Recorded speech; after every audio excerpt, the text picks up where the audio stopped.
So you take this group of people, and they graduate school, and they get a job, and they're thrust into the real world, and in an instant, they find out they're not special, their moms can't get them a promotion, that you get nothing for coming in last, and by the way, you can't just have it because you want it, right? And in an instant, their entire self-image is shattered.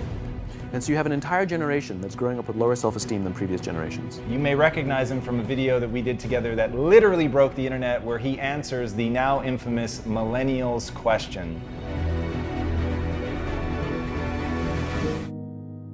I have yet to give a speech or have a meeting where somebody doesn't ask me the Millennial question. What's the Millennial question? Apparently, Millennials as a generation, which is a group of people who were born approximately 1984 and after, are tough to manage. And they're accused of being entitled and narcissistic, and self-interested, unfocused, lazy. But entitled is the big one. And because they confound leadership so much, what's happening is leaders are asking the millennials, what do you want? And millennials are saying, we want to work in a place with purpose, love that. We want to make an impact, you know, whatever that means. We want free food and beanbags. And so somebody articulates some sort of purpose, there's lots of free food and there's beanbags, and yet for some reason, they're still not happy. And that's because they're missing, there's a missing piece. What I've learned is that I can break it down into 4 pieces, right? There are four things, 4 characteristics. One is parenting, the other one is technology, the third is impatience, and the fourth is environment. The generation that we call the millennials, too many of them grew up subject to, not my words, failed parenting strategies, you know? Where, for example, they were told that they were special all the time. They were told that they could have anything they want in life, just because they want it, right? They were told, some of them got into honors classes, not because they deserved it, but because their parents complained. And some of them got A's, not because they earned them, but because the teachers didn't want to deal with the parents. Some kids got participation medals. You got a medal for coming in last, right? Which the science we know is pretty clear, which is it devalues the medal and the reward for those who actually work hard. And it actually makes the person who comes in last feel embarrassed because they know they didn't deserve it, so it actually makes them feel worse, right? So you take this group of people, and they graduate school, and they get a job, and they're thrust into the real world, and in an instant, they find out they're not special, their moms can't get them a promotion, that you get nothing for coming in last, and by the way, you can't just have it because you want it, right? And in an instant, their entire self-image is shattered. And so you have an entire generation that's growing up with lower self-esteem than previous generations. The other problem, to compound it, is we're growing up in a Facebook, Instagram world. In other words, we're good at putting filters on things. We're good at showing people that life is amazing even though I'm depressed, right? And so everybody sounds tough, and everybody sounds like they got it all figured out. And the reality is there's very little toughness, and most people don't have it figured out. And so when the more senior people say, well, what should we do? They sound like, this is what you gotta do. And they have no clue, right? So you have an entire generation growing up with lower self-esteem than previous generations, right? Through no fault of their own, right? They were dealt a bad hand, right? Now let's add in technology. We know that engagement with social media and our cell phones releases a chemical called dopamine. That's why when you get a text, it feels good, right? So, you know, we've all had it where you're feeling a little bit down or feeling a bit lonely, and so you send out 10 texts to 10 friends, you know, hi, hi, hi, hi, hi, because it feels good when you get a response, right? Right? It's why we count the likes, it's why we go back 10 times to see if my Instagram is growing slower, did I do something wrong? Do they not like me anymore, right? The trauma for young kids to be unfriended, right? Because we know when you get a hit of dopamine, which feels good. It's why we like it, it's why we keep going back to it. Dopamine is the exact same chemical that makes us feel good when we smoke, when we drink, and when we gamble. In other words, it's highly, highly addictive, right? We have age restrictions on smoking, gambling, and alcohol, and we have no age restrictions on social media and cell phones, which is the equivalent of opening up the liquor cabinet and saying to our teenagers, hey, by the way, this adolescence thing, if it gets you down, But that's basically what's happening. That's basically what's happening, right? That's basically what happened. You have an entire generation that has access to an addictive, numbing chemical called dopamine through social media and cell phones as they're going through the high stress of adolescence. Why is this important? Almost every alcoholic discovered alcohol when they were teenagers. When we're very, very young, the only approval we need is the approval of our parents. And as we go through adolescence, we make this transition where we now need the approval of our peers. Very frustrating for our parents, very important for us. It allows us to acculturate outside of our immediate families into the broader tribe, right? It's a highly, highly stressful and anxious period of our lives, and we're supposed to learn to rely on our friends. Some people, quite by accident, discover alcohol and numbing effects of dopamine to help them cope with the stresses and anxieties of adolescence. Unfortunately, that becomes hardwired in their brains, and for the rest of their lives, when they suffer significant stress, they will not turn to a person, they will turn to the bottle. Social stress, financial stress, career stress, that's pretty much the primary reasons why an alcoholic drinks, right? What's happening is because we're allowing unfettered access to these dopamine-producing devices and media, basically it's becoming hardwired, and what we're seeing is as they grow older, too many kids don't know how to form deep, meaningful relationships. Their words, not mine. They will admit that many of their friendships are superficial.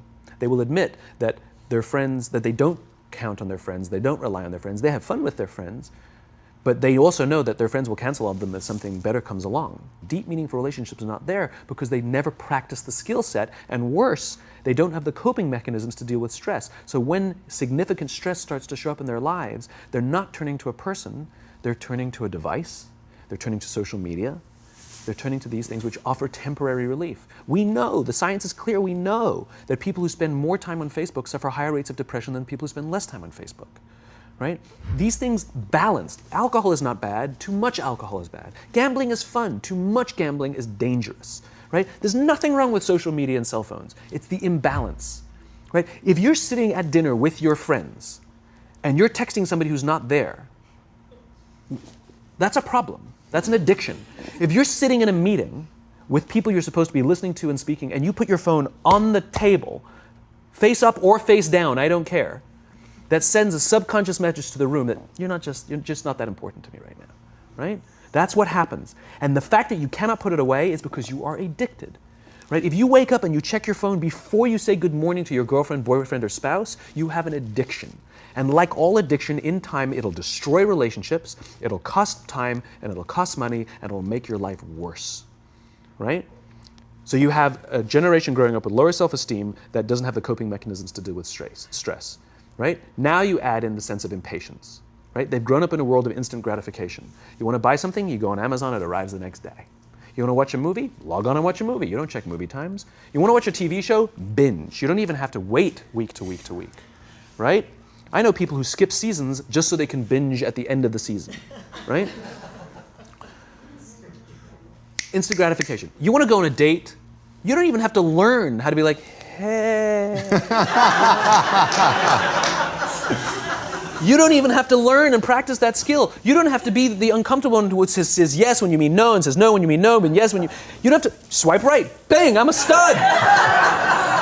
Right? You don't have to learn the social coping mechanisms, right? Everything you want, you can have instantaneously.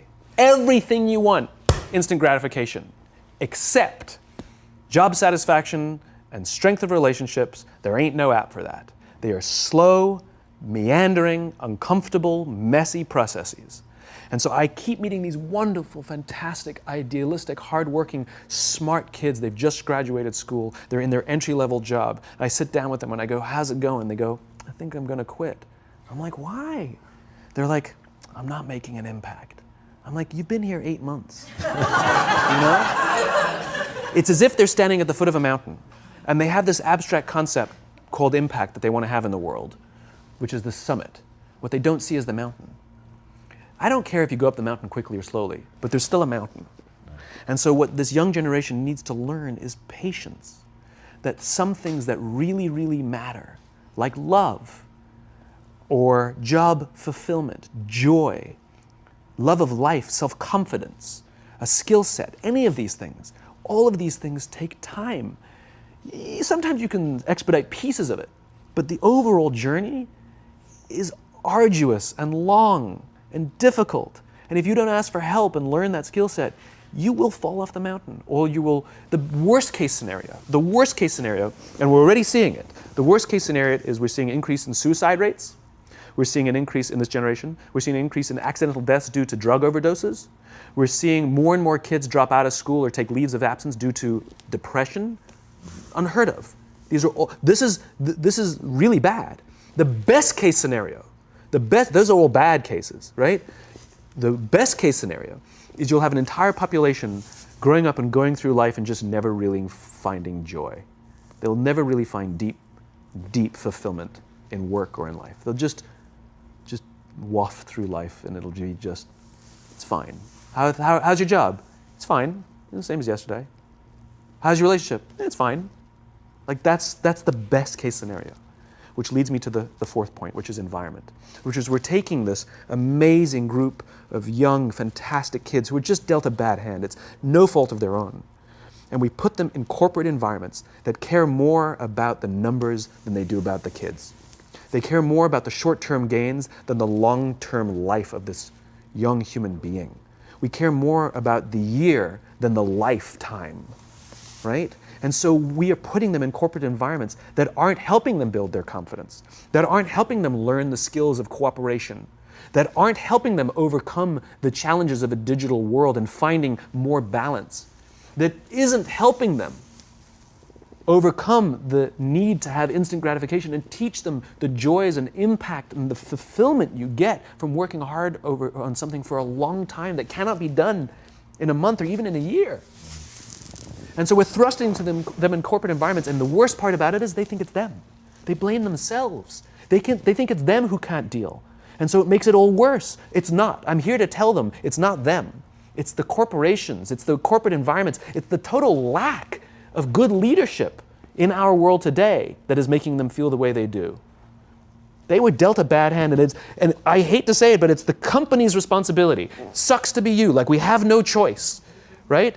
This is what we got, and I wish that society and their parents did a better job. They didn't. So we're getting them in our companies, and we now have to pick up the slack. We have to work extra hard to figure out the ways that we build their confidence. We have to work extra hard to find ways to teach them the social skills that they're missing out on.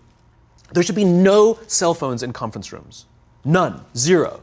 And I don't mean the kind of like sitting outside waiting to text. I mean like when you're sitting and waiting for a meeting to start, this is what we all do. We all sit here and wait for the meeting to start. Meeting starting? Okay. And we start the meeting. No, that's not how relationships are formed. Remember we talked about it's the little things?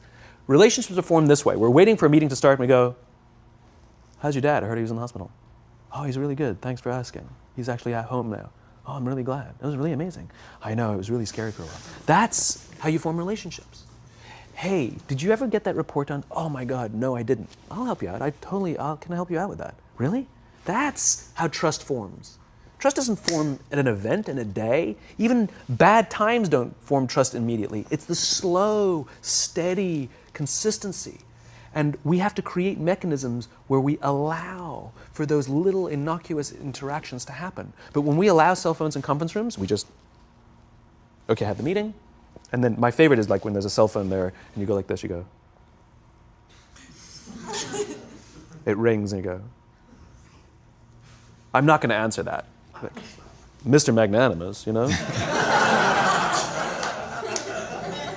When you're out for dinner with your friends, like, I do this with my friends. When we're going out for dinner and we're leaving together, we'll leave our cell phones at home. Who are we calling? Maybe one of us will bring a phone in case we need to call an Uber or take a picture of our meal. Goes without saying, come on. I mean, I'm an idealist, but I'm not insane. You know? Not a heathen. I mean, it looked really good. We'll take one phone. And so it's like an alcoholic. The reason you take the alcohol out of the house is because we cannot trust our willpower. We're just not strong enough. But when you remove the temptation, it actually makes it a lot easier. And so when you just say, don't check your phone, people literally will go like this. And somebody will go to the bathroom, and what's the first thing we do? Grab the phone. Because I wouldn't want to look around the restaurant for a minute and a half, you know? But if you don't have the phone, you just kind of enjoy the world. And that's where ideas happen. The constant engagement is not where you have innovation and ideas. Ideas happen when our minds wander and we go, and you see something, I bet they could do that. That's called innovation, right? But we're taking away all those little moments, right? You should not, and none of us should charge our phones by our beds. We should be charging our phones in the living rooms, right? Remove the temptation. You wake up in the middle of the night because you can't sleep, you won't check your phone, which makes it worse. But if it's in the living room, it's relaxed, it's fine. But it's my alarm clock. Buy an alarm clock. They cost $8, right? I'll buy you an alarm, right? But the point is we now in industry, whether we like it or not, we don't get a choice. We now have a responsibility to make up the shortfall and to help this amazing, idealistic, fantastic generation build their confidence, learn patience, learn the social skills, find a better balance between life and technology, because quite frankly, it's the right thing to do. Simon, thank you so much. My pleasure. For coming on. My pleasure. Thanks for having me. Thank you for coming. That was incredible. Absolutely amazing. Where can they find you? It's ironic, isn't it? Well, you can find me on social media. When you're not in a meeting. So yeah, I'm in all the usual places, but I will tell you one thing. So I have a new book coming out in September. It's a thinly veiled plug, but You've made them very happy. But what's special about it is I wanted to produce something that no digital format could reproduce. Interesting. And so it's an illustrated quote book. It's beautifully illustrated. I was very sort of pushy about this, that I didn't want the illustrations done on a computer. They were done by hand. There's a song, Aloe Black, the singer, the Grammy-nominated singer. The book is called Together is Better, and he gave me a song that goes with it. And the music is at the back of the book, and it's actually, the lyrics are in his handwriting. It's actually his handwriting. And here's the best part. The book is scented.